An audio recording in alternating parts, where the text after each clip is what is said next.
भारी दुख लगुच जे बारवाटी स्टाडियम को भांगिया जो योजना करा जायछि एथिरे कटकिया मानकर भाववेग को कुठारघात होछि।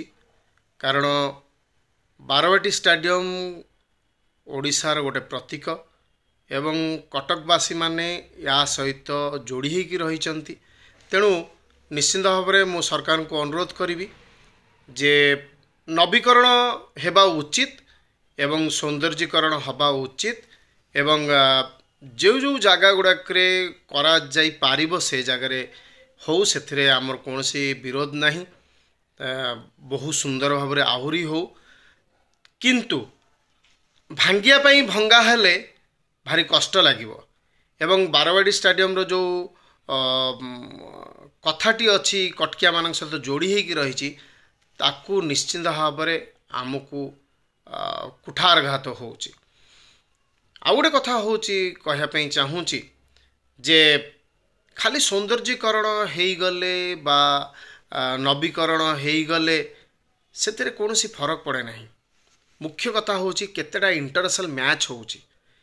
बारवाटी स्टाडियम परे बहुत गुड़े स्टाडियम भारत वर्ष तैयारी जोठी की बहु संख्यार इंटरनेशनल मैच होउची।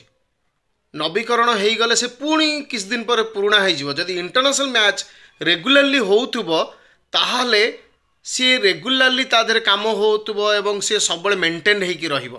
तेणु सरकार को अनुरोध करी से इंटरनेशनल मैच पर ध्यान दिंतु। आर जे सेक्रेटरी अच्छा प्रेसिडेंट अच्छा मुझे अनुरोध करी जे से माने इंटरनेशनल मैच पर ध्यान दिंतु।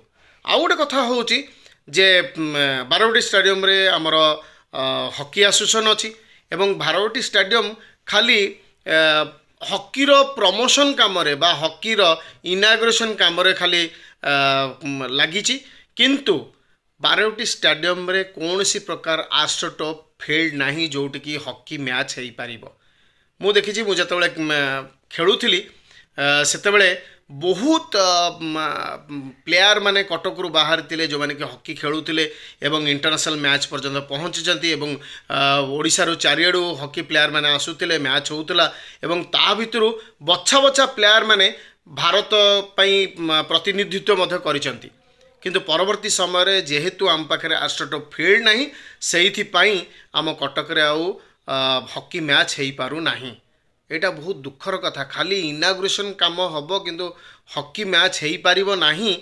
आठू दुख कथा आउ किछि नाही। एठी हमर एसोसिएशन अच्छी एठी हमर सेक्रेटरी अछंती एठी हॉकी रो ऑफिस मध्य अच्छी किंतु एठी आस्ट्रोटॉप फील्ड नहीं कि हॉकी प्लेयर आउ नूतन पीढ़ी रो तैयारी हो पारु नाहंती। आउ गोटे बड़ दुखर कथा जेहेतु खेल विषय चली इंडोर स्टाडियम ओडिशा रे गोटिए होउची आमर बारवाटी पोर्ट भितर अच्छी। इंडोर स्टाडियम रो अवस्था कहले न सरे। एटी प्रेसिडेंट ऑफ इंडिया आसुचंती समस्ते जो बड़ बड़ व्यक्तित्व माने एटी आसुचंती किंतु सबुठू खराब लगुची जेतेबेले ता ऊपर पाल पड़ुची जरी पाल रे घोड़ा होइकी ऊपर रहुची।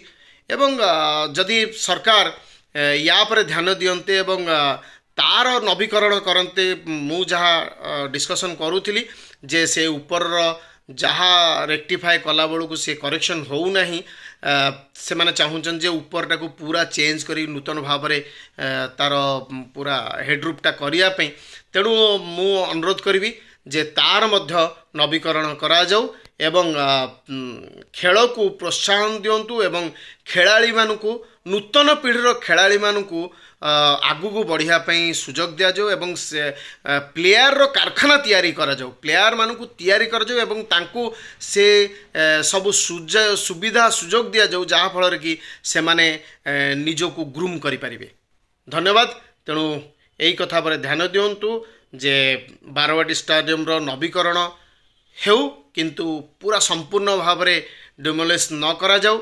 दुई रे होउची जे बारवाटी स्टाडियम भितर गोटे आस्ट्रोटॉप फील्ड हो जोठी की हॉकी मैच हो पारिबो इंटरनेशनल मैच हो पारिबो इंटरनेशनल स्टैंडर्ड रो हो पारिबो एवं इंडोर स्टाडियम रो छातर मरामती हो बा इंडोर स्टाडियम रो नवीकरण हो। धन्यवाद।